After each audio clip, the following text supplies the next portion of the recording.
fiéis e acendei neles o fogo do vosso amor. Enviai, Senhor, o vosso Espírito, e tudo será criado, e renovareis a face da terra.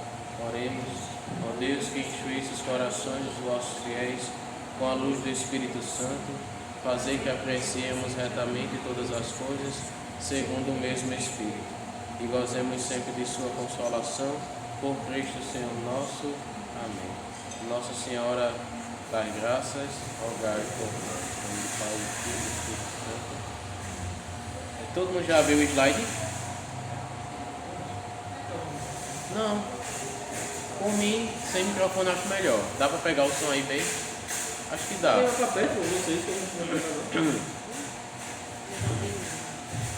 Abrir aí o slide para vocês ir acompanhando, tá certo?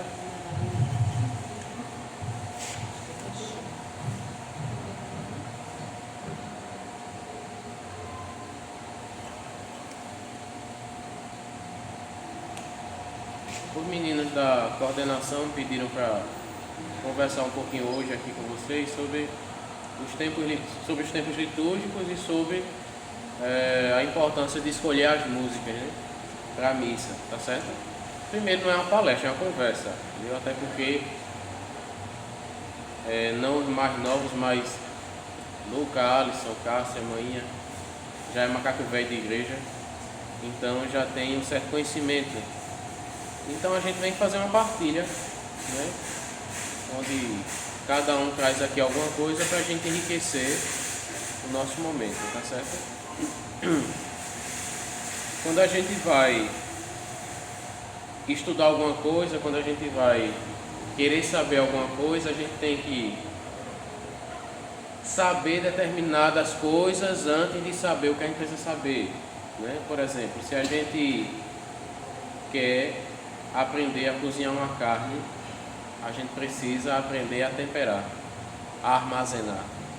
Então sempre tem algum conhecimento prévio antes do conhecimento que eu quero obter, né? Exato. E aí a gente se pergunta, o que eu preciso saber para saber o que eu não sei? O que eu preciso saber para saber o que eu não sei, né?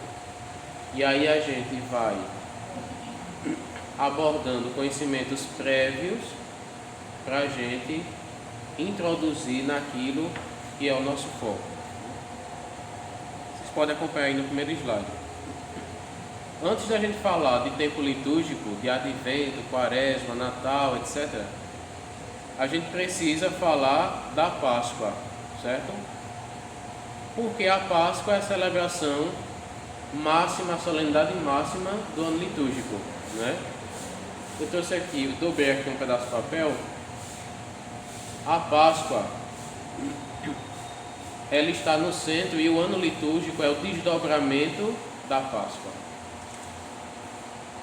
A Páscoa é como se fosse um pedaço que está aqui no meio e faz com que todo o ano litúrgico aconteça. Sem a Páscoa não é possível ter ano litúrgico. Tudo começa na Páscoa. A centralidade da vida cristã é a Páscoa. Antes mesmo do Natal, a Páscoa, né? E aí vocês podem acompanhar no slide, certo?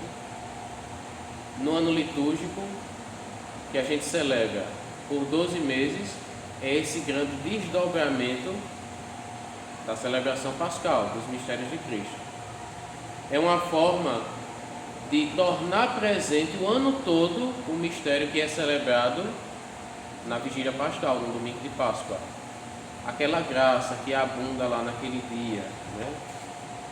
Aquele mistério que é celebrado, o ano litúrgico faz com que a gente receba essa graça o ano todo.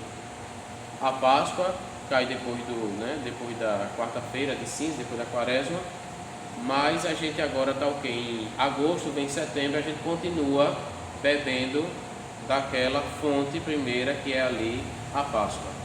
A Páscoa como se fosse uma fonte que jorra água o ano todo, né? No interior, quem conhece, tem a cacimba, tem um poço onde a gente vai lá e busca água. Então, a Páscoa é essa fonte de água que a gente vai buscar, mas que ela jorra durante todo o ano, tá certo?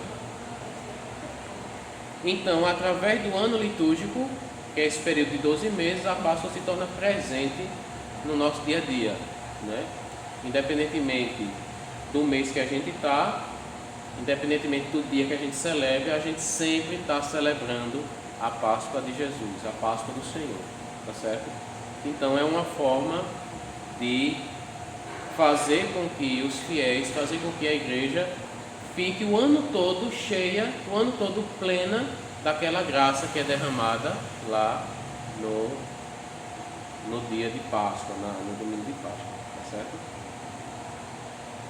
Essa herança de... Se vocês tiverem alguma dúvida, alguma pergunta, pode falar, viu? Fique muito à vontade. Aqui não é palestra, não, é só uma conversa, tá certo? Já no Antigo Testamento, a gente tem essa herança de celebrar dias de festa, né? No Decálogo, que são os 10 mandamentos, já na lei mosaica, ou seja, a lei de Moisés, qual um dos 10 mandamentos que tem lá? Guardar domingos e festas. Claro que no Antigo Testamento se guardava o sábado, né? Porque era o 7º dia que Deus criou e descansou. Mas na ressurreição de Jesus se guarda agora não o sábado, mas o domingo, tá certo? Então o domingo é esse dia de guarda de festa, né? Por isso que a gente participa da missa todo domingo, enfim. Então a gente herdou do Antigo Testamento esses dias fixos de celebrar. Como a gente tem a celebração da Páscoa, Pentecostes, o dia do Padroeiro, o Natal, a Assunção de Nossa Senhora, um santo, né? Uma dedicação da igreja. Então a gente herdou isso do Antigo Testamento, tá certo? Ainda no Antigo Testamento, vocês podem acompanhar aí no slide, o povo judaico tem festas, além da festa da Páscoa, tem outras festas durante o ano que são determinadas a partir da festa da Páscoa, né? Por exemplo, essa aqui está aí, o Shavuot, que é a festa que ocorre depois de 7 semanas da Páscoa, que celebra a entrega da Torá, ou seja, da lei, né? A lei que foi dada a Moisés. Tem também o Sukkot, que é a festa das tendas. O que é que celebra essa festa? O povo no deserto, quando saiu do Egito, né, ficou 40 anos no deserto, então ele não tinha residência, armavam tendas, né? Então essa festa Sukkot, né, no povo judaico, celebra essa festa das tendas, esse período lá no deserto. Então essas festas são determinadas a partir da Páscoa. Então veja que já no Antigo Testamento a Páscoa é que determina todas as festas do povo judaico. E é assim também no cristianismo, a gente herdou isso deles, tá certo? E para que é que serve isso, né? Primeiro, perpetuar. Fazer com que o que foi celebrado no passado continue sendo celebrado no presente e no futuro. E é por isso que eu preciso ensinar às novas gerações, tá certo? Deuteronômio, no capítulo 6, tem uma passagem muito bonita, que é aquela: ouve Israel, o Senhor é o teu Deus, né? Ama o Senhor com todo o teu coração, com todas as tuas forças. E ele diz: tu as inculcarás nos teus filhos quando estiveres sentados, quando estiveres em pé, para que possa ser passado de geração em geração, tá certo? Então as festas litúrgicas, as celebrações litúrgicas, elas são perpetuadas. Por exemplo, a gente está no ano de 2025, né? Há quanto tempo que a igreja foi fundada por Cristo, né? Mais de 2000 anos. Então a gente está há 2000 anos perpetuando essa celebração pascal, passando de geração em geração, certo? Então a gente herdou isso do povo judaico. Mas, né, como em Cristo tudo se torna novo, né, como diz o Apocalipse, eis que faço nova todas as coisas. A nossa celebração, ela hoje, a celebração litúrgica católica cristã, ela agora, aí no terceiro slide, ela está impugnada do mistério de Cristo. Não é uma Páscoa mais que celebra simplesmente a libertação do Egito, mas ela celebra agora a ressurreição de Jesus, tá certo? Eu botei aí, né? Na liturgia católica, Pentecostes, Quaresma, por exemplo, só para exemplificar que essas festas aqui dependem da celebração da Páscoa. Se vocês não entenderem, por favor, digam, viu? Qualquer coisa, pergunta. O Pentecostes celebra com quanto tempo depois da Páscoa? Oi? 50. Isso. Pentecostes, 50 dias depois da Páscoa. Quaresma, 40 dias antes da Páscoa. Por exemplo, estava cantando aqui agora o Anima Christi, né? Festa de solenidade de Corpus Christi. Aí tem a solenidade do Sagrado Coração, que é celebrada na primeira sexta-feira depois da solenidade de Corpus Christi. Então veja que uma está ligada com a outra, né? Por exemplo, pois não.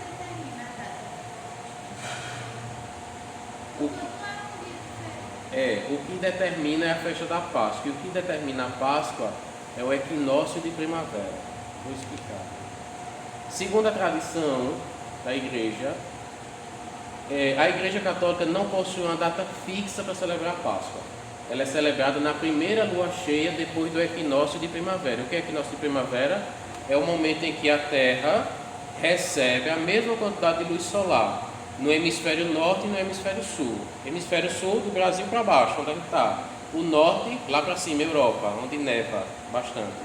Então, no equinócio de primavera, que acontece geralmente no mês na Europa acontece, acho que mais ou menos em fevereiro, se não me engano. Então é o período em que a Terra está posicionada e os dois lados da Terra recebem a mesma quantidade de luz solar.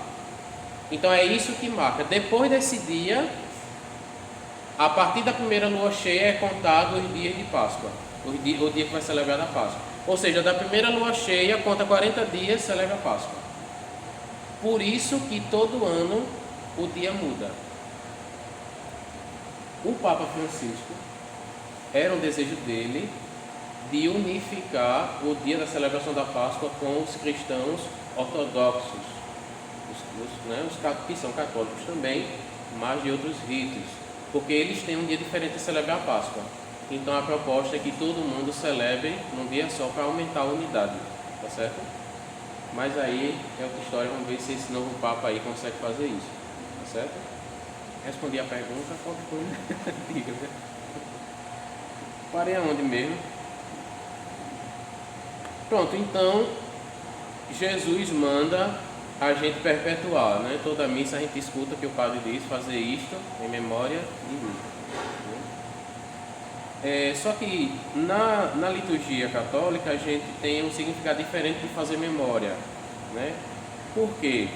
A gente faz memória, por exemplo, de alguém que já faleceu, alguém da família que a gente gostava, alguém que está no nosso passado, a gente simplesmente lembra com alguma foto, né? Com alguma carta, com alguma lembrança. Mas o fazer memória na missa não é só lembrar de algo do passado, mas é trazer algo do passado para o presente. Ou seja, é uma atualização do mistério de Cristo, tá certo? Então a gente traz a essa memória para o hoje da nossa vida, tá certo? Ou seja, a graça que foi derramada lá atrás, ela é atualizada na Santa Missa, atualizada para o hoje da minha vida. Essa nova aliança que foi selada lá no sangue da cruz, ela é atualizada para mim hoje. Por isso que na missa é a mesma coisa a gente está no Calvário. Claro, não literalmente falando, mas misticamente falando, é a mesma coisa. Porque o Cristo que morreu lá, naquela época, morre de novo aqui, pra gente, tá certo? E na missa, por isso que um comentarista, quando for começar, né, não é interessante dizer assim, boa noite, bom dia ou boa tarde, né? Por quê? Quando a gente começa a missa, a gente sai do nosso tempo, a gente entra no Kairos, que é o tempo de Deus, né? A gente sai do nosso tempo, a gente entra no tempo da eternidade, entende? Então é como se a hora não passasse, é o tempo eterno, tá certo? Vão acompanhando aí. Então nessa atualização a gente tem o dia do Senhor, que é o domingo. Lembrando que até Jesus, qual era o dia sagrado? Até Jesus, o sábado. O sábado. Porque foi o dia que Deus descansou, certo? Só que agora a gente celebra o domingo como dia do Senhor, por dois motivos. Primeiro, é o primeiro dia da criação. Deus começou a criar no domingo e terminou no sábado. Só que agora a gente tem um motivo a mais para celebrar o domingo. Cristo ressuscitou no domingo. Então veja que em Cristo a gente tem uma nova criação. Por isso que na vigília pascal, aquelas leituras todas, né, falando do Gênesis, a primeira leitura é do livro do Gênesis, porque em Cristo, na ressurreição, é uma nova criação. Tudo se faz novo, tá certo? Tudo se faz novo. Então, esse é o dia mais importante para o cristão, é o domingo, né? É o dia, como diz o Salmo 117, é o dia que o Senhor fez para nós, tá certo? Porque a gente canta, este é o dia que o Senhor fez para nós, alegremos-nos e nele exultemos. Então é o nosso dia, é o dia do cristão, é o dia que o Senhor fez para nós, tá certo? É o dia que Ele dedicou a nós. E é o que dá sentido a todo ano litúrgico, é a celebração da Páscoa, a celebração do domingo, tá certo? Só que como a gente tem domingo o ano todo, e a gente só celebra a Páscoa num domingo ao ano, né?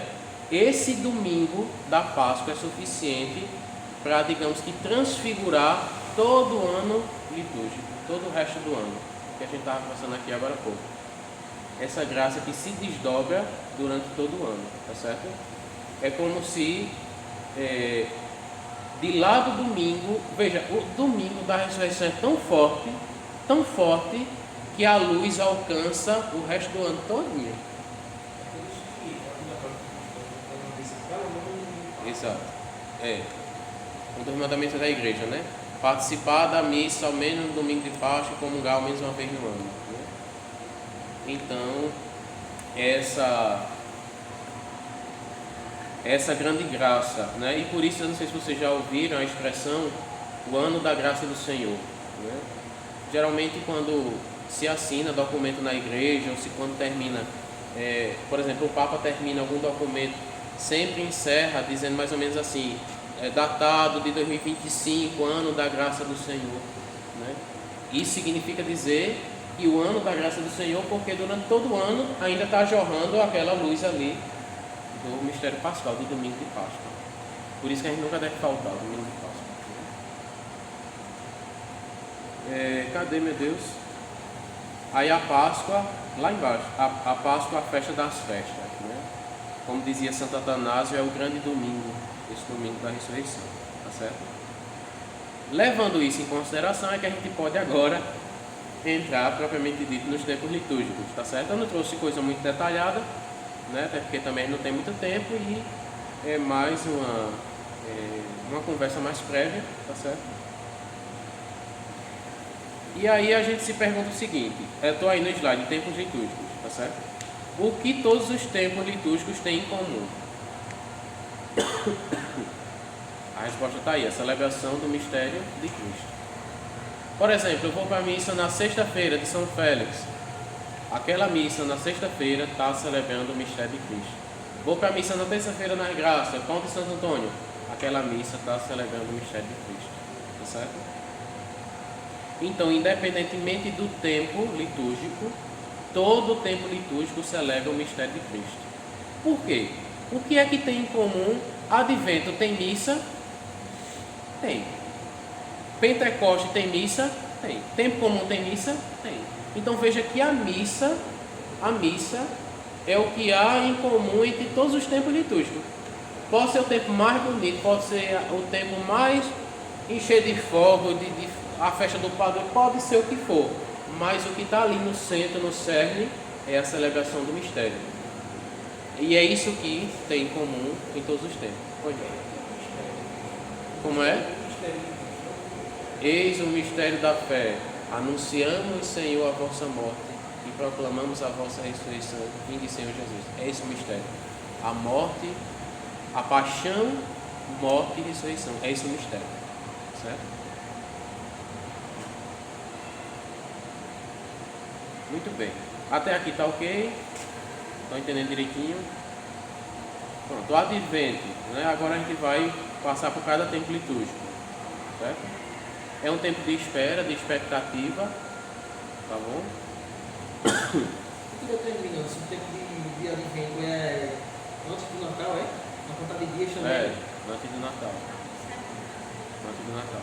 9 semanas? É um tempo de espera para o nascimento, né? É. Só que aí a gente vai ver aqui, lá no final, eu vou chegar lá no final, tem uma coisa interessante sobre o advento. O advento dura 4 semanas, né? Mas veja, até o tempo do advento é determinado, tudo começa pela determinação da Páscoa, que aí vai determinando o resto, né? Como? É, um bocado, 30 e poucos. Pode variar, 34 até 36 mais ou menos. Isso. 34 vezes 35, 36 é daqui. O tempo comum a gente celebra, a gente vai chegar lá, não vou adiantar, mas a gente vai ver aqui, certo? O advento tem a duração de 4 semanas, tem esse caráter penitencial, mas ele é um pouco mais brando do que a quaresma. Repare que no advento a gente vê o que é a palavra-chave do advento, vigilância, e a palavra-chave da quaresma, conversão. Então os dois tempos se vestem de roxo, mas no advento pode ser adotado um tom de roxo mais ameno, por exemplo um lilás, né? Que aí, isso, aí no terceiro domingo é adotado o rosel, né? Porque é o domingo da alegria, porque já está se aproximando do Natal, tá certo? Se você quiser vir de rosa também pode, não tem problema. Tem uma senhora em Camusim, né? Que ela vai para a missa segundo o tempo litúrgico. É tempo como ela só vai de verde, a advento ela só vai de roxo, né? Pode ser assim também, tá certo? Não sei por que a música do advento é tão... Apesar de ser um tempo de conversão, né? Não, um tempo de vigilância. É um tempo também de conversão, mas não é dado tanta ênfase na conversão, é mais dada ênfase na vigilância e na espera, né? Não, mas assim, o que me impressionou musicalmente é que as melodias são muito tristes. Não sei se você sente essa particularidade. Quando a gente toca, a gente sente... É, mais contrita, né? Mais contrita. É. Então, por isso que a maioria das datas são tudo menores, né? Os tons da música, pelo menos o que eu lembro, né? Não sei se isso tem alguma ligação. Deve ter ligação. Não, com certeza tem, com certeza. Se você pega os grandes compositores, por exemplo, você pega Bach, Mozart e começa a escutar, eu fico tudo arrepiado. Se você começa a escutar a composição deles para as missas, é uma coisa assim absurda, porque eles dão digamos que o sentido litúrgico do que está celebrando na melodia, nas notas. Isso, exatamente. Não, pô, mas o advento não é o Calvário, não. Ah, sim. Entendesse? Não, é...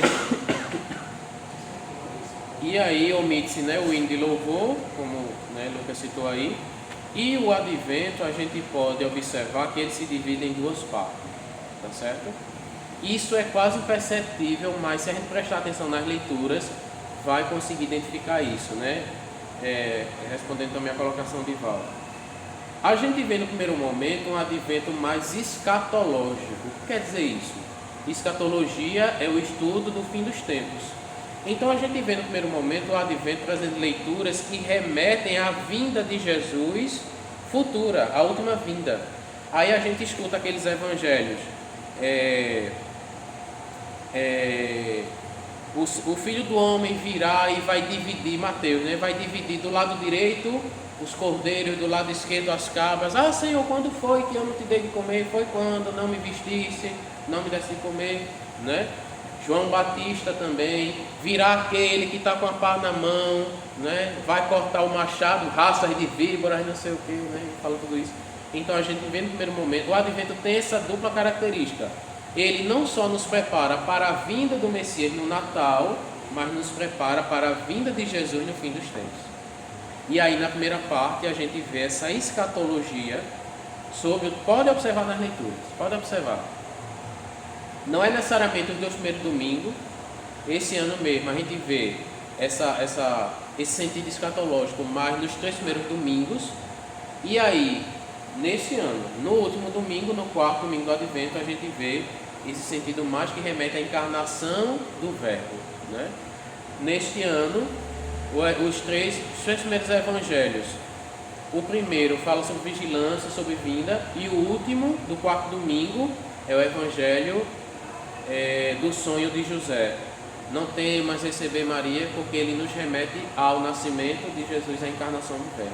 Então, até nisso, a gente encontra um sentido para escolher um bom canto, para, né, adaptar também a isso aí, né? E aí eu consegui pensar sobre duas coisas ali. É muita sabedoria, né? É muita sabedoria. E como é difícil a gente aplicar às vezes isso, né, bicho? Entender, né? Não, é entender, Lembra? pegar a música específica ali, muito específica. Eu acho que tem uma certa dificuldade, principalmente no Advento. Eu acho. Você também, a gente vai chegar lá ainda, né? Colocar assim, também tem músicas genéricas, né? Que você consegue botar independentemente do domingo que for, né? Você consegue assim aplicar, né? Mas o Advento é, por exemplo, aquele canto, né? Ouve-se da terra um grito, do povo um grande clamor. Vê que poesia. Senhor, abre os céus, que as nuvens chovam o Salvador. Que coisa linda, né? Uma missa que não batista, não tem nada a ver, mas ela Cabia. Isso, exatamente. Enfim, Natal, vamos continuar para a gente. A gente está em agosto, né? É o mês vocacional. Isso. É um tempo também litúrgico, é uma solenidade. Não. Os tempos litúrgicos são esses que a gente vai apresentar aqui. Só que os meses a igreja dedica a determinadas intenções. Agosto é costume na igreja a gente celebrar as vocações. Isso não é um tempo litúrgico, é intenção de oração, digamos assim. Né? Aí no mês de agosto a gente celebra, primeiro domingo, a vocação sacerdotal, no segundo a vocação da família, que é dia dos pais, inclusive é hoje, né? No terceiro domingo a vocação consagrada às freiras, os chatos, e no quarto domingo a vocação de leigo, né? E a gente, na medida do possível, faz menção, faz uma oração, traz uma música, né? Como é aquele canto de entrada? Eis-me aqui, Senhor, eis-me aqui, Senhor. Certo? Que traz alguma coisa. Tem vez que fica de fato uma salada de fruta, porque você está com um tempo litúrgico, você está com a determinada. Por exemplo, a gente aqui faz um malabarismo na festa Santa Luzia, porque a gente celebra a festa Santa Luzia com Advento. Aí no dia 8 ainda tem Imaculada Conceição, que a gente para os dois para focar na Imaculada, né? E aí a gente vai fazendo ali um equilíbrio, tá certo? A gente vai, mais na frente a gente vai ver como a gente adapta essas músicas, tá certo? Natal, celebração do mistério da encarnação, o Verbo, como diz aí o Evangelho de João, né? Em 14, o Verbo se fez carne e habitou entre nós. É a grande celebração do Natal. Cristo habitou no meio de nós. Cristo tomou a forma humana. Cristo fez xixi, fez cocô igual a gente, tomou água, teve sede, comeu. Em tudo, absolutamente, ele foi igual a gente, exceto no pecado. Tá certo? Então ele tomou a nossa forma. Tá bom? Esse é assim um grande. Isso é assim um paradoxo tão grande na cabeça de alguns, principalmente na cabeça dos judeus, porque jamais Deus Todo-Poderoso, que eu nem posso pronunciar o nome, não se pronuncia o nome de Deus no judaísmo, né? A gente canta Yahvé, né? Mas eles não podem pronunciar o nome de Deus, porque o nome de Deus é impronunciável.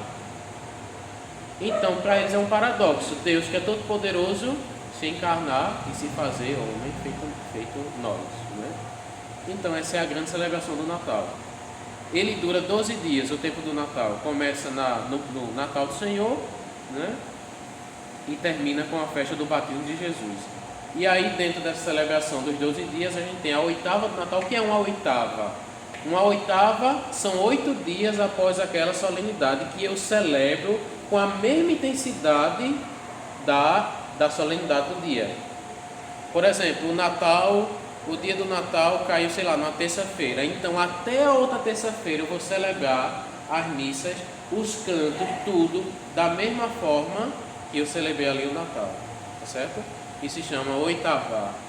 Isso acontece no Natal e na Páscoa, que são as maiores solenidades do ano litúrgico, tá certo? E aí vem, nesse tempo do Natal, a festa Sagrada Família, que a gente já conhece bem, os santos inocentes. Que são esses santos inocentes? Aqueles que Herodes mandou matar com menos de 2 anos. São esses santos inocentes, tá certo? A igreja celebra nesse período porque eles morreram em detrimento de que Jesus conseguisse salvar. A Epifania quer dizer o quê? Manifestação. Epifania quer dizer manifestação. A solenidade da Epifania celebra o dia em que os reis magos visitaram Jesus. E por que é que manifestação? Porque os reis magos, 3, um era da Índia, outro era da Pérsia, outro era da Síria, eu acho, se eu não me engano, representavam todos os povos. E aí o Salmo diz, coisa linda, né? Como é, meu Deus? Anunciar em toda a terra as maravilhas do Senhor, alguma coisa assim. Ou seja, que através deles, todo mundo, Jesus foi manifestado para todo mundo, tá certo? Aí tem a festa do batismo de Jesus, né? Boa noite. A festa do batismo de Jesus por João Batista, né? Por que é que Jesus se batizou?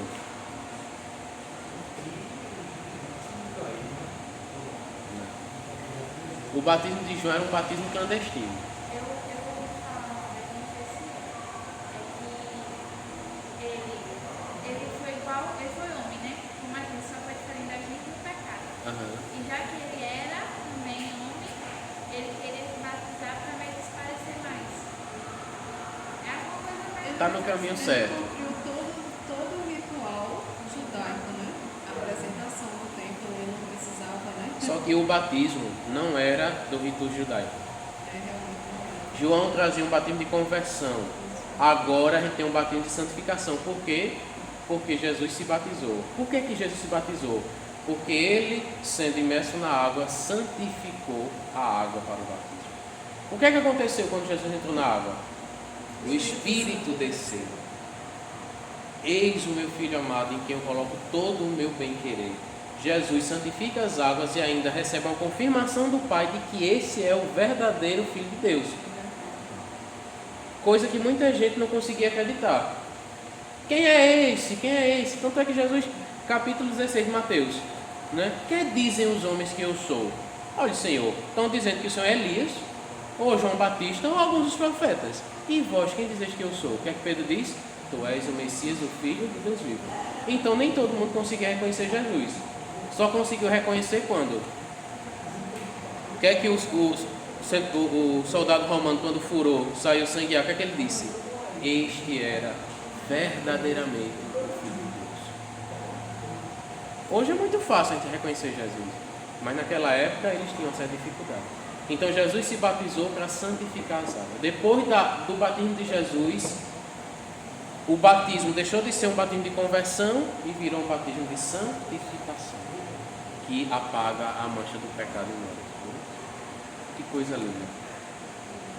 E aí, a cor branca, né? Solenidade, alegria, paz, pureza.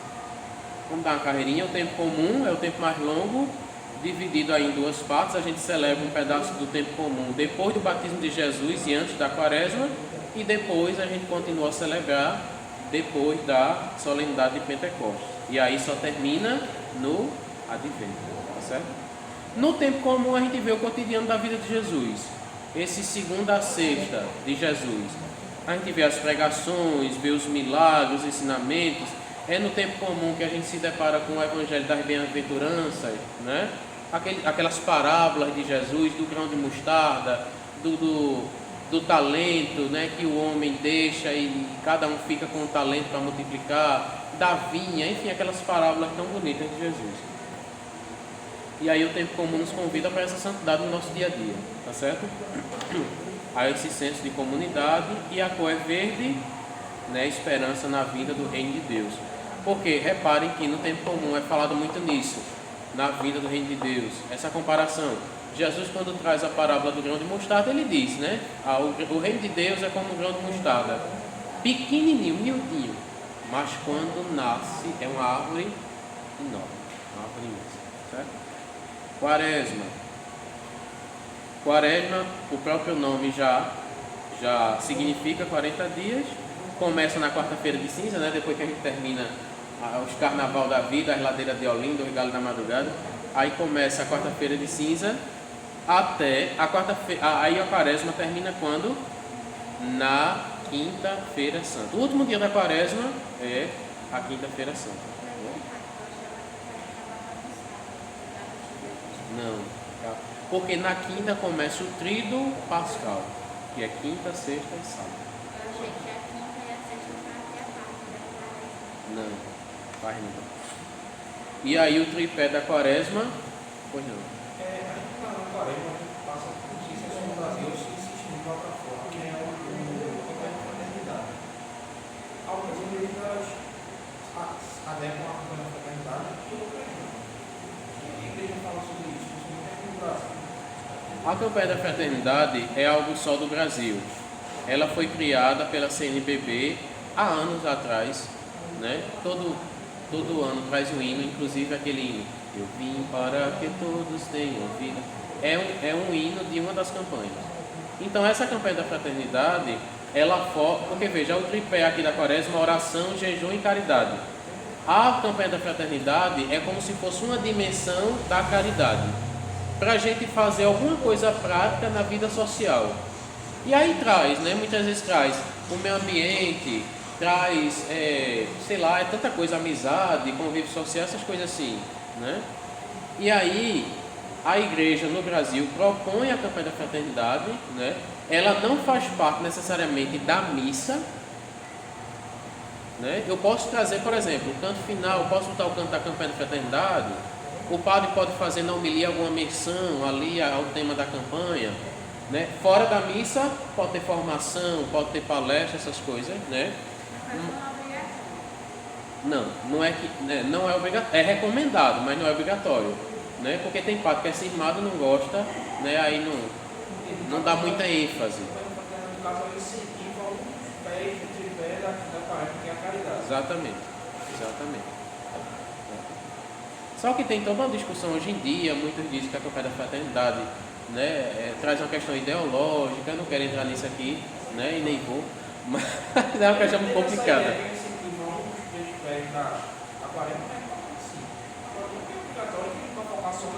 Exato. Exatamente. Não fica manco, né? A palavra-chave é conversão, mudança de vida, né? Omite-se o hino de louvor, que é o glória e o aleluia. Diferente do advento, que a gente pode cantar o aleluia, aleluia, aleluia, vem mostrar-nos ao Senhor. Não pode cantar o glória, porque o glória... Porque não pode cantar o glória? Porque é reservado para a solenidade do Natal. Tá certo? É tudo isso em função da nossa preparação para celebrar algo que é muito maior. É como se estivesse guardando essas Isso, expectativas, né? estou guardando para o final. Né? A quaresma é a preparação da Páscoa, e aí tem duas perspectivas. Como o advento, a gente tem a quaresma dominical, as leituras formam uma unidade de todos os domingos, a gente vê, digamos que uma continuidade dos domingos, das leituras, né, da liturgia, de domingo a domingo.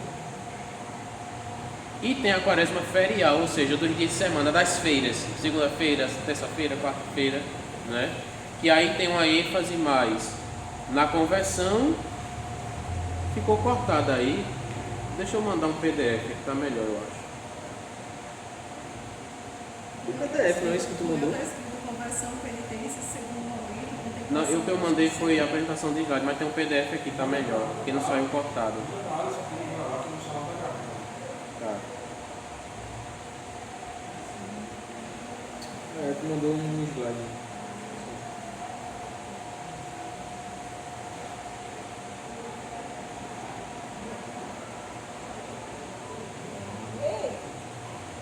Pronto, abre aí o PDF que tá melhor. Não tá cortado não.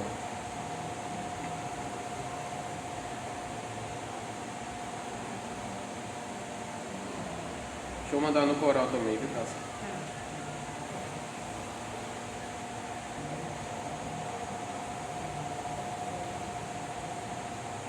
Quaresma, cadê? Pronto. Tá acabando já. Aí tem no primeiro momento a conversão e a penitência, né? Isso nos dias de semana. As leituras focam um pouco mais nisso. E no segundo momento a gente contempla mais a paixão do Senhor, né? Por exemplo, aquele texto do servo sofredor de Isaías, né? Que fala do servo sofredor, ele ficou desfigurado, sofreu tanto, né? Como um cordeiro manso, alguma coisa assim, certo? Então tem também esses, digamos que essas abordagens, né? Diferentes nesses períodos dentro do tempo da quaresma, certo? Isso tudo a gente observa nas leituras. E aí o grande tempo da Páscoa principal, né? Começa com a celebração do Tríduo Pascal, quinta, sexta e sábado. Quinta-feira o lava-pés, a missa da ceia do Senhor, né? É interessante observar o Tríduo Pascal, a gente chama de Tríduo, claro que 3, mas não como 3 dias separados, mas eles como um grande dia, né? Porque na quinta-feira santa, quando a gente termina a celebração, tira a toalha do altar, né? Porque é o momento em que Jesus vai ser entregue e ali começa todo o percurso até a ressurreição. Então enxergar esse tríduo como uma celebração só, que a gente só para ir em casa, né? Para ir trabalhar, mas depois volta para dar continuidade a esse mistério.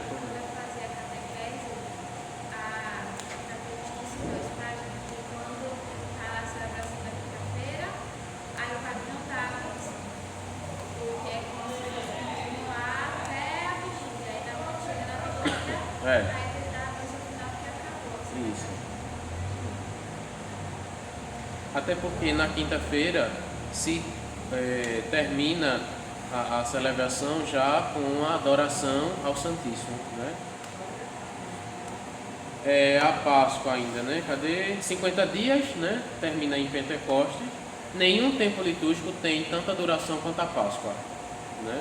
50 dias, exceto o tempo comum, dura um pouco mais, tá certo? É o tempo de alegria, né? De júbilo, é a ressurreição do Senhor, é o ápice da vida cristã, né? Ou seja, o momento mais importante. A cor branca ou dourado representa a luz e a glória, como no Natal celebra-se a oitava, né? E aí, enquanto está na oitava de Páscoa, lembram que o padre no final diz: ide em paz, que o Senhor vos acompanhe, aleluia, aleluia. Aí responde: graças a Deus, aleluia, aleluia. Momentos marcantes. Aí na Páscoa tem esses momentos assim que são episódios assim tão bonitos, né? Da vida de Jesus. A gente encontra aí os discípulos de Emaús, meu Deus, que coisa linda esse texto. Tomé, e a gente tem cantos, claro, muito bonitos, né, que retratam isso aí. Tomé, que não acreditou, né, porque não estava em comunidade. Pedro, que recebe de Jesus aquela pergunta: Pedro, tu me amas, né?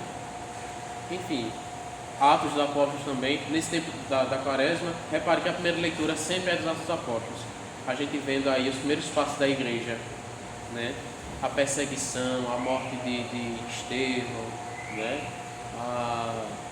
Depois a gente vê o Pentecostes, os primeiros passos, as picuinhas, né? A gente acha que é só hoje que tem, né, fofoca, mas nos apóstolos lá foi bem difícil.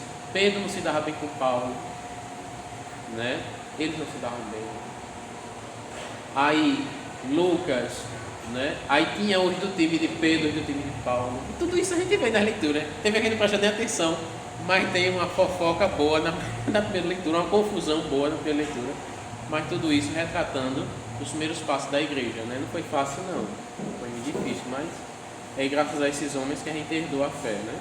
Por isso que a gente diz: creio na Igreja Santa Católica Apostólica, que a nossa fé veio deles, né? Terminando aí os tempos, já para encerrar, a gente tem os graus de celebração, né? A gente na igreja celebra 3 tipos de celebração: a solenidade, que é o grau máximo de celebração, sempre tem o hino de louvor, glória, sempre tem credo, 2 leituras sempre, as primeiras vésperas, ou seja, a solenidade começa a ser celebrada no dia anterior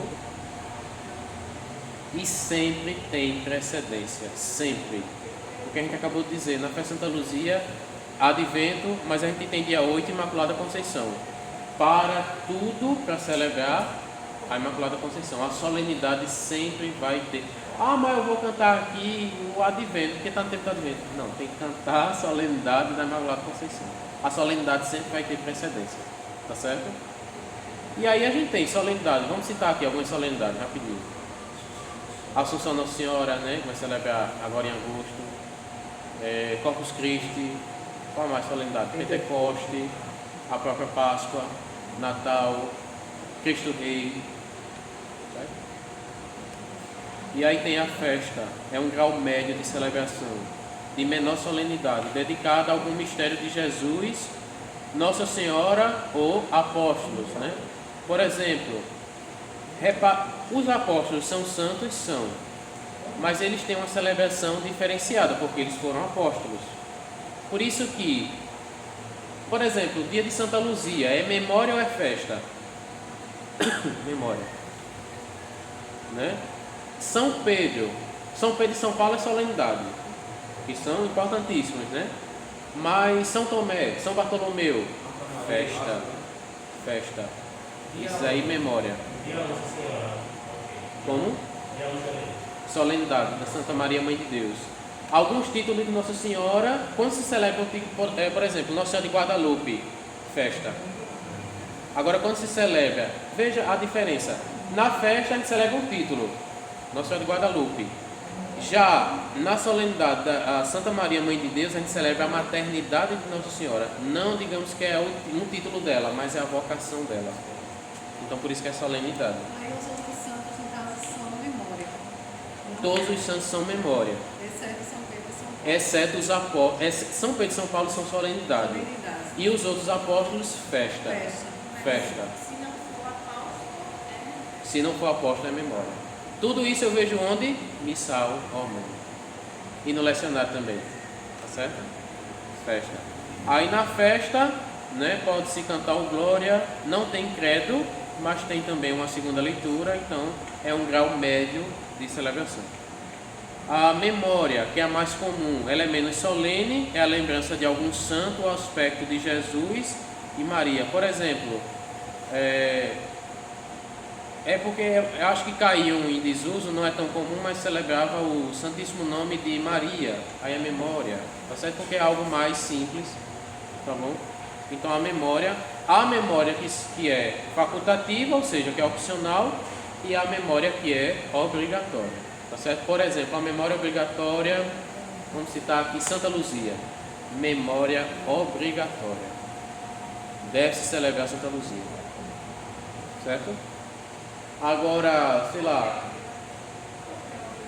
dada a importância do santo na igreja, entendeu?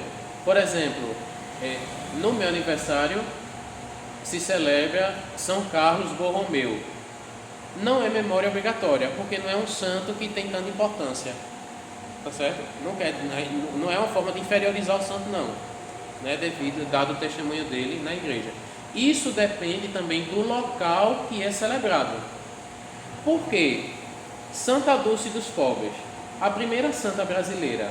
Lá fora do país, ela é celebrada como memória, não sei se é obrigatória ou facultativa, mas já aqui no Brasil, eu acho que além de ser memória obrigatória, talvez até festa. É uma santa brasileira. Então repare que vai depender muito do santo e do local que ele está sendo celebrado, tá certo?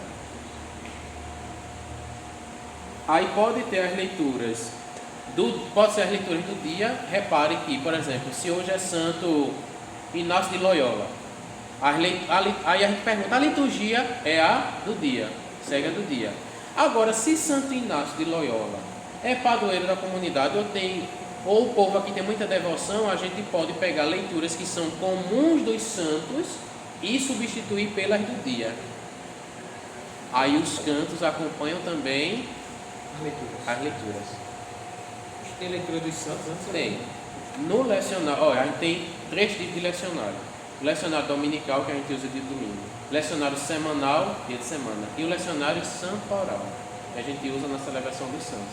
E aí tem leitura específica para celebrar. Se a santa é virgem, se o santo for pastor, se for mártir, se for presbítero, se for só frade, se for só freira, se for só leigo, para tudo isso tem leitura específica, que vai enfatizar aquele testemunho ali do santo. Tá certo? Pode ir. Semana passada, eu acho, no sábado, teve daquele negócio de São Francisco, da igreja. A posse úncula, né? O dia do perdão de Assis. O freire ele fez a liturgia do domingo, mesmo tendo isso é memória ou é festa? Além dos locais, tem as ordens, né? Para os franciscanos, esse dia é importantíssimo, do perdão de Assis, né? Aí para eles eu acho que é festa. Agora, o que é que pode ser substituído pelo domingo? Só se for solenidade.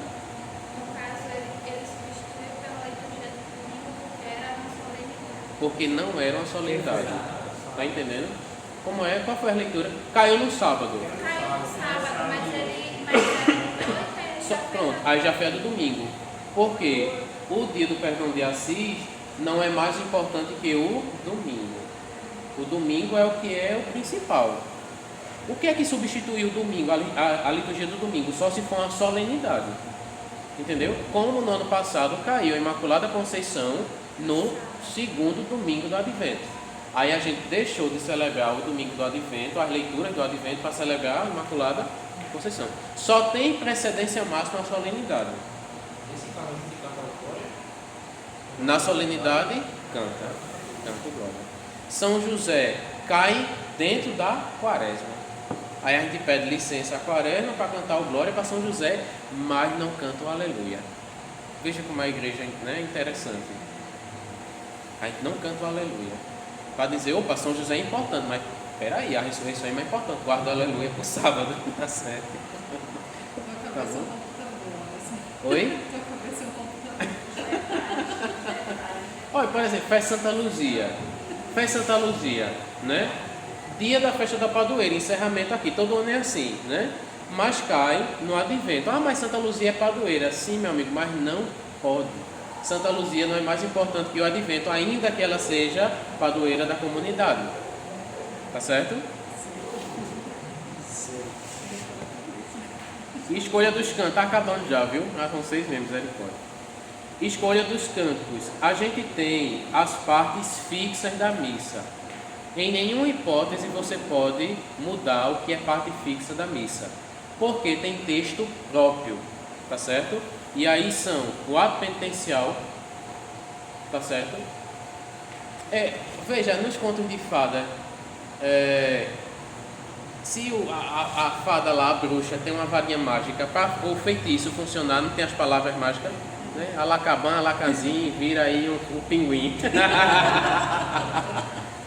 Para a magia fazer efeito, tem que dizer as palavras mágicas. Mesma coisa aqui. Para o negócio fazer efeito, eu tenho que dizer as palavrinhas certas. Para pedir perdão, eu tenho que dizer o quê? Senhor, piedade. Cristo, piedade. Senhor, piedade.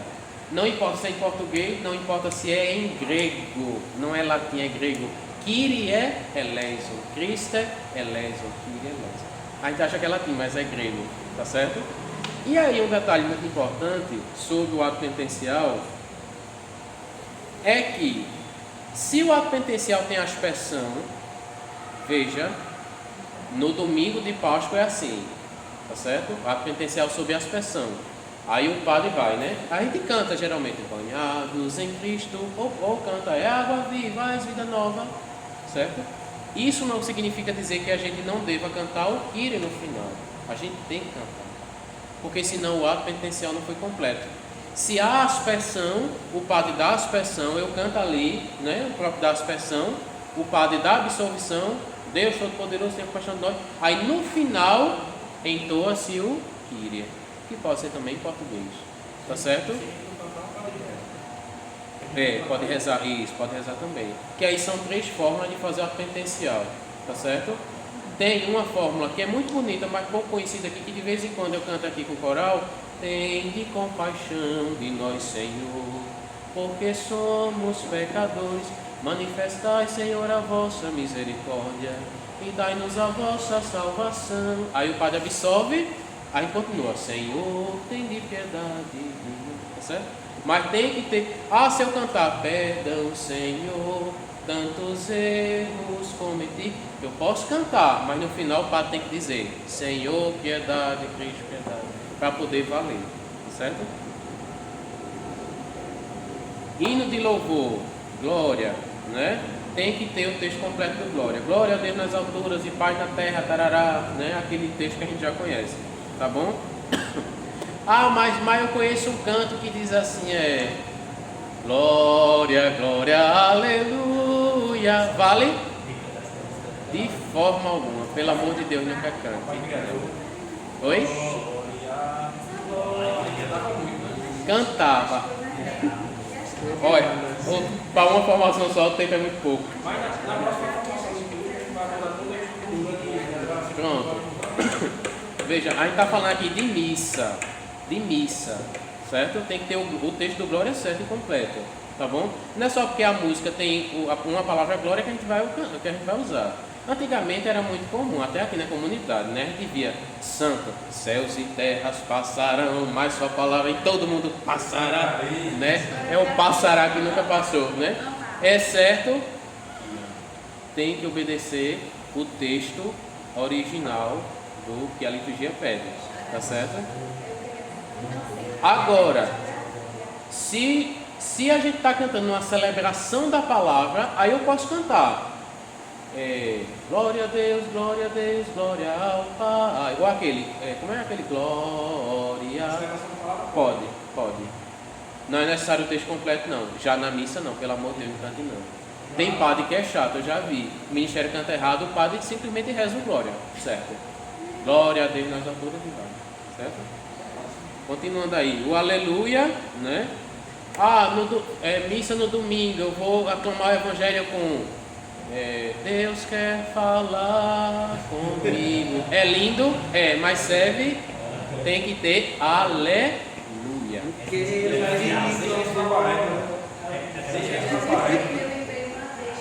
Não, e nem na quaresma. E nem na quaresma. Na quaresma a gente canta o quê? Louvor a vós, ó Cristo Rei. Tem próprio, tá certo? E também evitar. Fiquemos todos de pé para aclamar o evangelho. Todo mundo já sabe. Todo mundo já sabe, tá certo? Eu aprendi que a gente só levanta quando o padre levanta. Não, quando começar pode levantar. Eu espero o padre levantar. Pode, quando começar aleluia aqui, pode todo mundo levantar. Exatamente, aclama em pé, tá certo? Mas todo mundo sabe, ninguém é doido não. Olha, até quem nunca veio numa missa, se vê todo mundo se levantando, se levanta. Interesse? Né?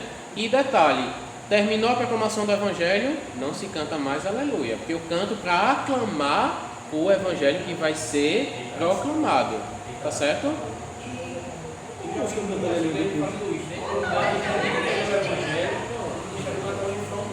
Pode ser também. Claro, pode ser também. Pode ser também. Depois repetido, né? Depois da proclamação do evangelho, combinando com o padre, pode cantar. Deus quer falar comigo, um refrão orante, escuta Israel, né? Invoca. E o Espírito Santo já está, né? Chama, mas já está, né? Um canto do Espírito Santo pode cantar. Mas o aleluia, mas não, tá certo? Terminando aí. O santo, que tem também aquela, né? Lei de santo, Senhor Deus do universo, tá certo? O cordeiro também, né? Que aí acompanha a fração do pão. Repare que o pão não é partido no momento da elevação, ele é partido depois da oração do Pai Nosso e da oração pela paz. E aí a gente canta o cordeiro pedindo perdão, pedindo miserere, nobis, né? Misericórdia e paz, enquanto o pão é partido, tá certo? E aí a gente tem as partes móveis, ou seja, as que podem ser mudadas de acordo com o que está sendo celebrado, tá certo? O canto de entrada serve para receber o corpo litúrgico? Não, também. Mas o canto de entrada serve para introduzir a comunidade dos fiéis no mistério celebrado, tá certo? O canto de entrada não é para o padre desfilar, não é para os coroinhas desfilarem. O canto de entrada é para que todo mundo seja introduzido, para dizer assim, começou, tá certo? Começou. E aí ele, claro, vai de acordo com o evangelho, vai de acordo com o tempo que está sendo celebrado, né? É tempo comum, é um pouco mais maleável, mas é mês das vocações, a gente bota um canto vocacional. Tu és a razão da jornada, tu és minha estrada. Não vai afetar em nada, tá certo? Ofertório, a apresentação das ofertas, né? Atenção nessa distinção. Acompanha a apresentação dos dons. Por que há uma diferença? Ofertório de apresentação das ofertas. Ofertório é na celebração da palavra. Veja, toda missa tem ofertório e apresentação das ofertas. Ofertório que a gente vai lá, o dinheirinho ali, o meu dom. A apresentação das ofertas é o pão e o vinho que vai para o altar. Na celebração da palavra não tem a apresentação das ofertas, porque a Eucaristia já está consagrada. Então a gente tem só ofertório. Na missa, o canto de ofertório deve fazer menção do pão e do vinho. Certo? Pão e vinho que apresentamos nesse altar. Né? É uma celebração da palavra, não tem pão, não tem vinho. Meu coração é para ti. Sabe, Senhor, que temos é tão pouco. Uma coisa que eu vi essa semana que a gente sempre rezou errado aqui, que é a resposta que se dá depois do ofertório. A gente sempre fala aqui, recebe, ó Senhor, por tuas mãos este sacrifício. Mas não é recebe, ó Senhor. A gente está falando para o sacerdote, recebe o Senhor. Então quando a gente for fazer essa resposta no microfone, para a gente não induzir a Assembleia ao erro, não é recebe, ó Senhor, é recebe o Senhor. Sua Santa Igreja. Agora no missal o novo mudou, né? Esse detalhezinho.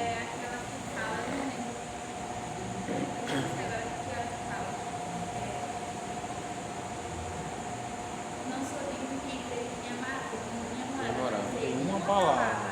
fazer uma só É uma palavra. Aí tem. Eu acho que dá no mesmo, agora tem que ver no missal como é que tá. Né? Continuando aí, rapidinho para encerrar. O canto de comunhão, né, que expressa a unidade dos fiéis em torno do corpo e sangue de Cristo. Esses cantos de entrada, de ofertório de comunhão, a gente deve evitar cantos que estejam na primeira pessoa. Né? Por exemplo, Senhor, quando te vejo no sacramento da comunhão, é o ideal para a comunhão? Tem que ser nós. Tem que ser nós. É igreja. Tem que ser nós. Se cantar assim, ou quando tivemos. Se quiser adaptar, pode. Aí tem que ter os Certo? autorais também, né? Vai que a igreja chega aqui. O canto final. Nelson Corrêa. O canto final envia para a missão, né? Despede, tá certo? Vai caminhar pelo mundo afora, Deus me chamou. Pode ser um canto da Nossa Senhora. O canto final é tranquilo, é maleável, não tem regra não. Claro que você não vai cantar um samba, nada. Pode cantar Eu Celebrarei no final? Pode, acho que pode. Para não se perderem a música. Para a gente encerrar aí, ainda sobre a escolha dos cantos, né? Santo Agostinho diz: querem saber no que cremos, vinde escutar o que cantamos. A gente tem uma grande responsabilidade, que é cantar a fé da igreja, tá certo? Levar em consideração o que está sendo celebrado, se é santo, se é o tempo, enfim, essas coisas todas. Ler a liturgia da palavra sempre, jamais escolher cantos para a missa sem saber a liturgia do dia, tá bom? Evitar cantos na primeira pessoa singular, né? O eu, optar pelo nós. As partes da missa, Frei Carlos Mestres que diz isso, um grande frade carmelita, as partes da missa são como o tijolo e o canto é como o cimento que une, né, todas as partes. Tá bom? E qual a melhor forma da Assembleia participar da missa? É levantando as mãos, é batendo palma? Não. A melhor, nunca esqueça disso. E não é porque eu estou dizendo não. Mas nunca esqueça disso. A melhor forma do povo participar da missa é cantando. Melhor forma. Porque o povo, a Assembleia não faz nada na missa. É uma coisa que a gente já falou. Os coroinhas têm a sua função, o leitor tem a sua função, o padre tem a função dele, o coral, o índio tem a sua função. Mas o povo, o que é que faz na missa? Nada. É uma forma de é a melhor forma. Nas palmas, tá? A melhor forma é cantar, tá certo? E aí, só para a gente encerrar, nós somos ministros de música, mas quando a gente fala assim, em escolher canto, em cantar, a gente deve não ser ministro de música, mas deixar que a música nos ministre. Isso faz uma grande diferença na nossa vocação, na nossa vida. Então, deixar que a música possa me ministrar. E aí eu não vou escolher de qualquer jeito, não vou escolher qualquer música, mas vou escolher de fato aquilo que o povo possa rezar, para que esteja de acordo com o tempo litúrgico, né, para que seja direitinho em todo mundo. É muito bom quando termina a missa, o povo sai cantando o refrãozinho que a gente cantou, porque fica no coração fundamental. Prontamente, Maria, vamos embora ensaiar. Vamos encerrar aqui bem rapidinho. Foi bom hoje, pessoal. Eu amo quando o Anderson se põe a dar um ensinamento, porque a cabeça desse homem é incrível, fora da curva. A gente aprendeu muita coisa hoje. Quem não veio está gravado, a gente vai compartilhar. E só uma pergunta para vocês: qual a nossa função na igreja? Qual a função do ministro de música, do cantor? É levar a Assembleia a cantar. Como é que a gente faz isso da melhor forma? Se preparando para isso. Tem forma melhor de servir do que se preparar para servir e deixar a música ministrar em nós. Amém? Vamos só impor as mãos aqui sobre Anderson, ficar em pé, para rezar uma Ave Maria por ele, pelo ministério, pelo coral, pela sua vida. Ave Maria, cheia de graça, o Senhor é convosco. Bendita sois vós entre as mulheres, bendito é o fruto do vosso peito, Jesus. Santa Maria, Mãe de Deus, rogai por nós, pecadores, agora e na hora de nossa morte. Amém. Obrigado, Jesus. Estivemos e continuaremos juntos em nome do Pai, do Filho e do Espírito Santo. Amém. Amém.